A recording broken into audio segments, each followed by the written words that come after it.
Aujourd'hui, on vous a dit, nous allons parler avec Madame Haddad, épouse Oda, de haute couture, voilà, de tout ce qui est vêtements, comment il faut s'habiller, parce qu'elle est aussi, on va dire, vous êtes conseiller, voilà, conseillère en images. Donc voilà, on va faire un peu le tour avec vous. Déjà, comment on arrive à la couture? Comment commence votre histoire avec Star? Ben, écoutez, depuis petite, j'ai toujours aimé la mode, la couture. Et bon, quand j'ai annoncé à mes parents que je voulais faire ce métier dans le temps, c'était jamais de la vie. Parce qu'on voyait pour moi médecin, pharmacien. Bon. Et non, j'ai persisté.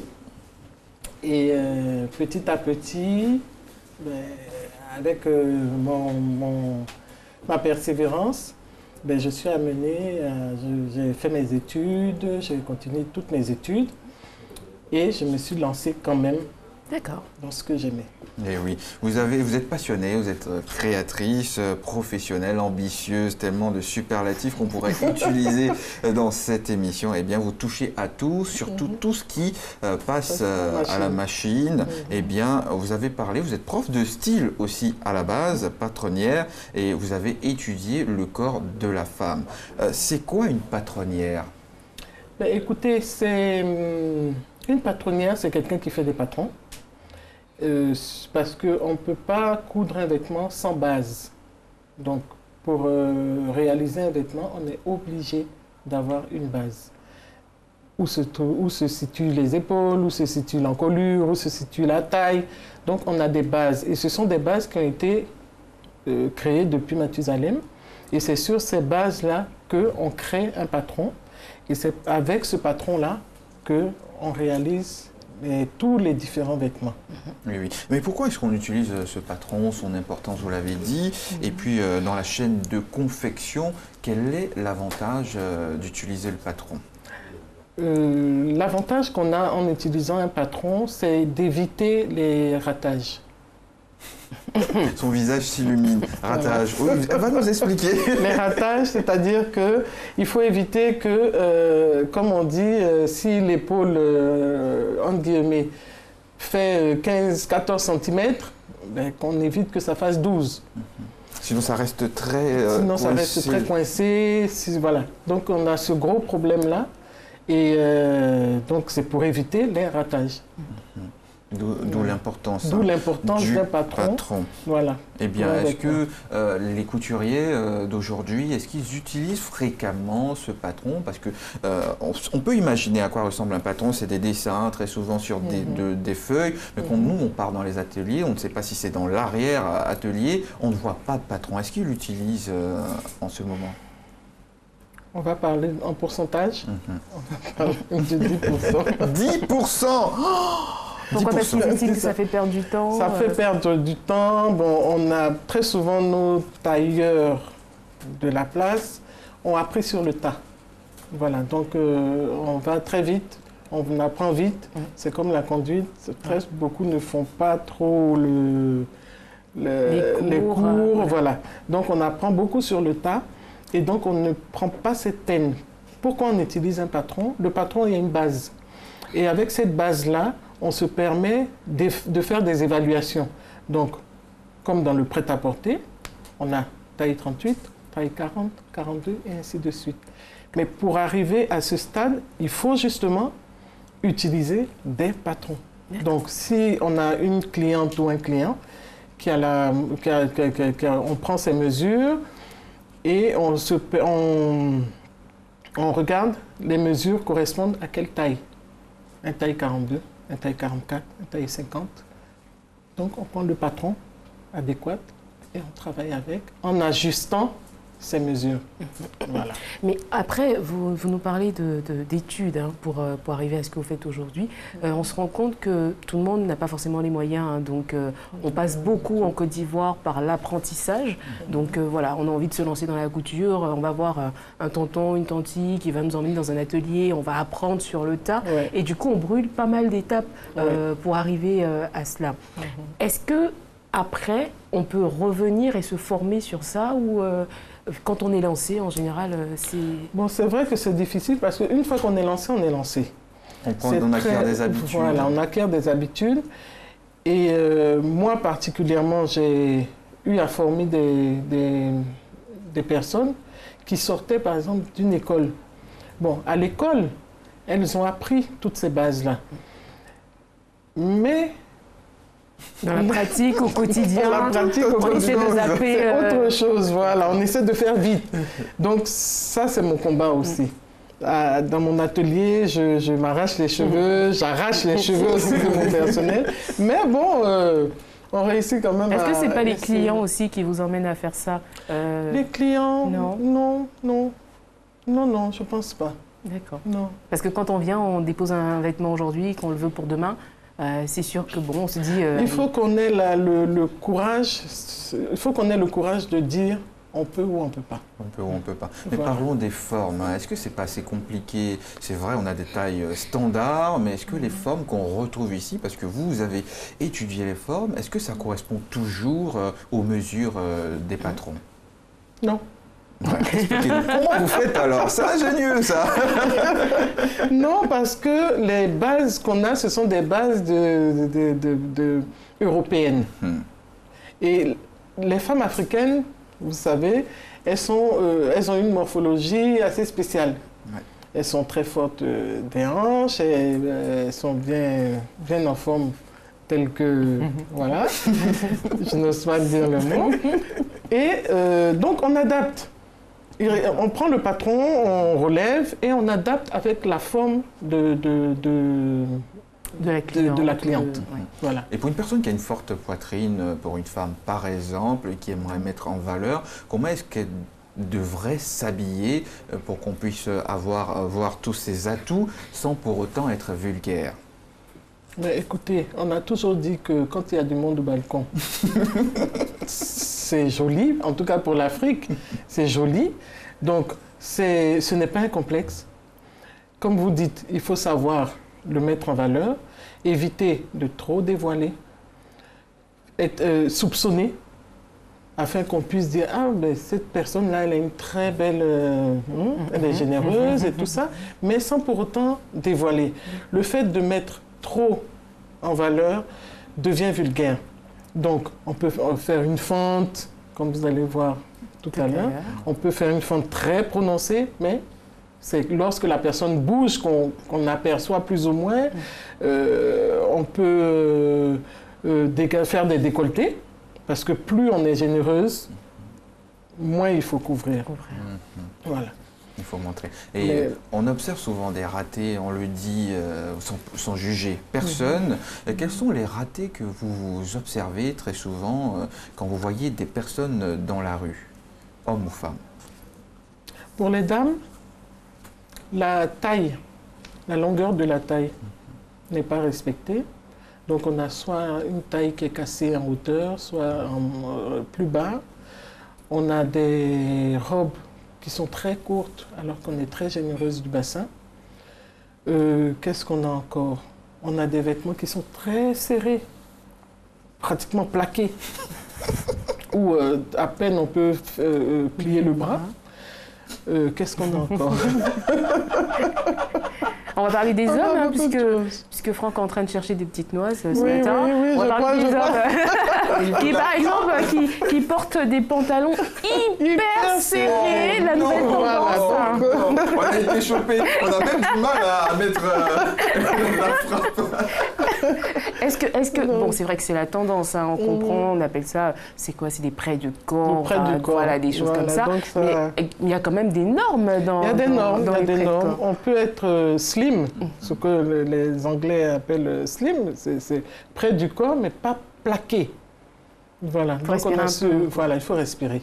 Il faut quand même respirer. Il faut laisser, comme je le dis toujours aussi, laisser le vêtement respirer.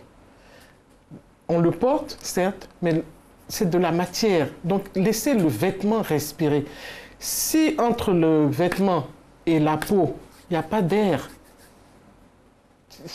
mettez de l'aisance. Ça n'a pas de sens. Ça n'a pas de sens. Et c'est pas Voilà. du tout élégant. Voilà, la peau c'est quelque chose, le vêtement, le tissu c'est autre chose. Donc c'est deux matières qui vont ensemble, mais il faut les laisser respirer. Et on le sait, hein, vous avez fréquenté pas mal de maisons de couture, des maisons de renom, et là-bas vous avez appris la gestion d'un atelier de couture. Alors parlez-nous en général de la gestion d'un atelier. Pour nous, on peut voir que c'est quand même une entreprise. Oui, ce qui n'est pas très facile.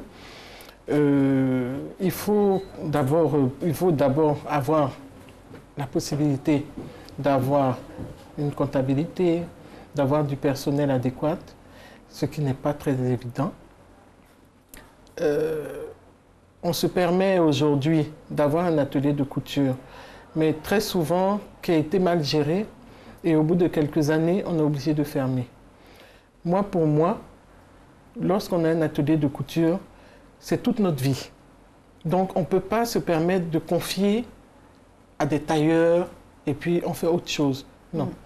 Soit vous le faites, c'est votre métier, vous êtes là tous les jours. Donc effectivement, j'ai appris à gérer un atelier, comptabilité, accueil du personnel,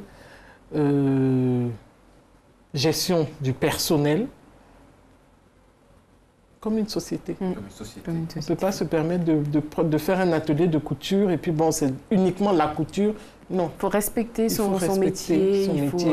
Il faut respecter tout ça. C'est une mini-société. Alors, on parle un peu de votre parcours. Hein. Vous avez, Franck le disait à l'instant, fait de grandes maisons de couture. Nous, on a envie d'en savoir un peu plus. Hein. Ouais. Dans le détail, qu'est-ce que ça donnait? Qui vous avez pu approcher? Qui vous a donné, par exemple, des inspirations? Écoutez, j'ai fait la grande école de S-Mode à Paris. C'est ce qui m'a vraiment aidé parce qu'ils m'ont permis, justement, ce sont eux qui m'ont permis de rentrer dans ces grandes écoles, dans ces grandes institutions. D'accord. Comme Chris Seydou, j'ai travaillé avec lui. J'ai travaillé chez Givenchy, chez Paco Rabanne. Donc ce sont eux, en fait, qui m'ont intégré dedans pour des stages. Voilà. Et donc Dieu merci. J'ai fait leur pub. Vous avez cité plusieurs, donc ça va. Alors, on va demander aux mannequins de venir. Elles vont nous présenter quelques modèles et Madame Oda fera un plaisir de nous expliquer un peu pourquoi elles portent ça, le choix des matières et comment elles pensent avoir sublimé justement ces dames ce matin. Allez, notre plateau vous est offert, on vous attend. Wow. Voilà, alors on a notre premier modèle. Vous nous expliquez un peu comment... Écoutez, nous avons une tenue très décontractée. Voilà, vous vous rapprochez un peu de nous. On va lui demander de venir. Campagne, qui est portée aussi bien avec des tennis qu'avec des talons. Ah, c'est vrai que vous avez mis des baskets en bas. Oui. D'accord. Ça change un peu. Donc, comme vous pouvez le constater, cette jeune fille est très généreuse. Elle le porte très bien. Elle est à l'aise. Et je pense que tout le monde peut le porter. D'accord. Ici, c'est quoi l'atout sur elle? L'atout. Oui. Qu'est-ce qui frappe en premier quand on la voit? Le pagne. Le pagne. Voilà. D'abord ici, c'est le pagne qui est mis en valeur. Avant de revenir sur les formes. Voilà. D'accord. Et on sait que c'est très tendance en ce moment. C'est très tendance, surtout le Nizasa. Vous allez voir, vous voyez que j'ai fait un mélange. Deux pagnes qui n'ont rien à voir ensemble. Vous vous rapprochez un peu de nous. Voilà. Très bien. Le modèle. Vous mettez en face, comme ça. Voilà. Très bien. Vous pouvez marcher un tout petit peu, comme ça on a besoin de voir. Voilà, c'est bon. Voilà, c'est bon. Et comment vous faites pour mélanger tout ça? Est-ce qu'il y a un code? Parce que je vois que les couleurs se marient à la perfection? Écoutez, c'est les couleurs. Ce sont les couleurs qu'on essaie d'associer plus ou moins. On prend une touche de chaque et puis on les met ensemble. Et vous nous avez On parlé les associe. d'ouverture. Alors oui, c'est vrai que vous avez parlé donc de étant poitrine. généreuse, bon, je ne pouvais pas jouer trop sur son décolleté. Donc on lui a fait juste une petite fente qui, je pense qu'elle est très subtile, mais lorsqu'elle bouge et tout ça, bon, on peut voir, avec des voir. accessoires qui attirent qui attire l'attention. l'attention sur justement ce décolleté-là. Allez, on va voir un deuxième modèle donc qui va également venir. Alors, qu'est-ce que vous avez fait sur ce deuxième modèle? Ben, écoutez, ce deuxième modèle, c'est l'association du jean D'accord, et du cuir. d'accord. Voilà. Donc, qui est aussi bien porté, pareil, par des talons, qui peuvent aussi se porter avec des tennis. Donc, c'est toujours le petit côté sport, mais très chic. Du Voilà. cuir, est-ce que c'est pas difficile à porter avec la chaleur sonotropique? Non, puisque c'est une touche que j'ai mis. Donc, c'est vraiment décoratif. C'était pas le cuir même en lui-même, non, c'est décoratif. Et on la voit très élancée. Très élancée. Qu'est-ce qu'on a voulu mettre en valeur avec sa forme? Plus ou moins la forme africaine, je pense. La forme africaine. Alors, on va enchaîner avec notre troisième modèle qui va venir. Alors, sur le troisième modèle, qu'est-ce que vous avez fait? Vous Elles venez? sont magnifiques, ravissantes. Un autre modèle qui s'approche. Ben, ça, c'est une robe longue de soirée, très simple, très sobre. Donc, il y a eu une alliance de tissu D'accord. avec de la dentelle. bien. Dentelle par derrière. Est-ce qu'elle peut faire un tour par derrière pour Oui, qu'on puisse comme ça, on va voir le modèle, la dentelle. Ok. Voilà, magnifique, avec un rappel de pagne sur cette Toujours couleur. cette petite touche africaine Africaine. qu'on est obligé, enfin, que je me sens obligée de mettre.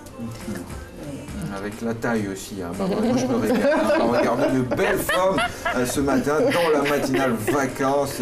Sachez qu'on en apprend, hein, comme quelqu'un me disait, tous les jours. Tous les jours, tous les C'est la jours, tous les découverte dans cette Même dans émission. notre métier, hein, on apprend tous les jours. Tous les jours, hein, Tous sur les jours. formes. Sur les formes, sur les matières, on apprend. Et dans la Et créativité. dans la créativité, on apprend tous les jours.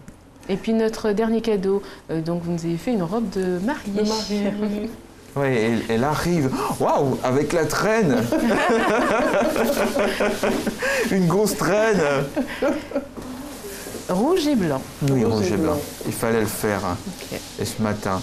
Et cette robe a la particularité d'être facile à mettre, Pose facile à D'abord, vous mettez porter. au centre, Voilà. voilà, pour Voilà. qu'on puisse bien voir le modèle. Vous rapprochez un peu de nous, hein. Vous venez un tout petit peu vers nous, voilà, comme ça on voit bien votre modèle. Voilà. Eh bien, Voilà, elles il vont faut bien l'arranger. l'aider. On voit le visage, et une robe sympathique. Oui, qui est faite tout en dentelle, perlée.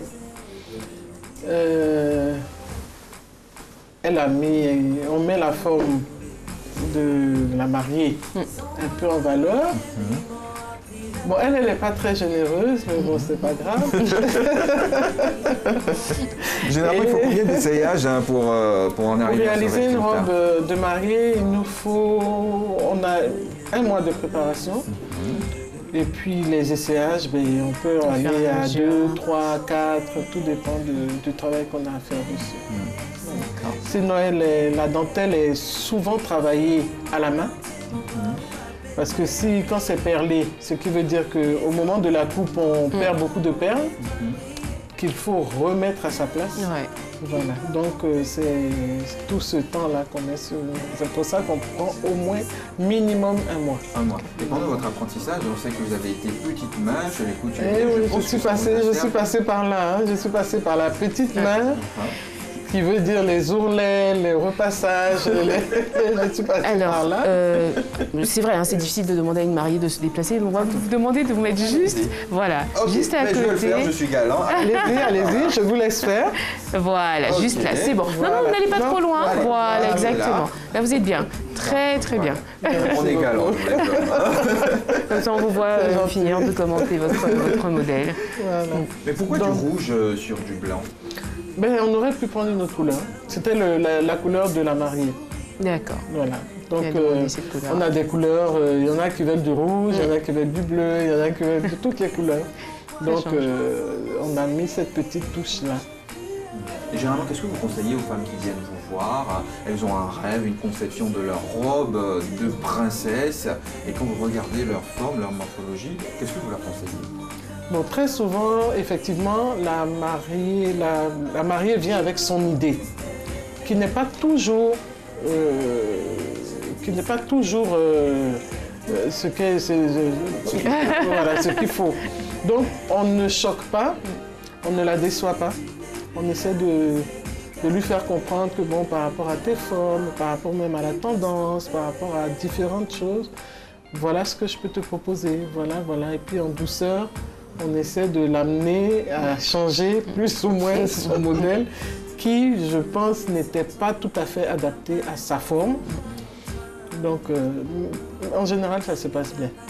Merci en tout cas pour ce petit défilé que nous allons faire ce matin. Notre page sport de la journée avec coach Angelo. Bonjour coach. Merci coach Angelo, merci Aïcha Bakayoko, elle sait de quoi on parle. Elle doit être en train de sourire en régie. Et on va remercier surtout notre invitée du jour, Madame Haddad, épouse Oda. On a été vraiment ravis de recevoir sur ce plateau. Alors vous avez certainement des personnes à remercier parce que vous travaillez avec pas mal de personnes quand même. Ben, écoutez, effectivement, je voudrais dire merci à d'abord mon époux qui me soutient dans tout. Je voudrais faire un petit coucou aussi à mon fils. Ah oui, quand même. Paul-Emmanuel Oda, qui a tenu ce matin à ce que son nom soit dit voilà, à la télévision. Gros bisous. Oui, parce que sa maman, voilà, c'est mon grand soutien. Oui. Voilà. C'est très, très Donc, important. merci à vous tous et puis... Merci à vous. Au revoir Fatima, au Au revoir, à demain. Au revoir. Portez-vous bien. Bonne journée, merci.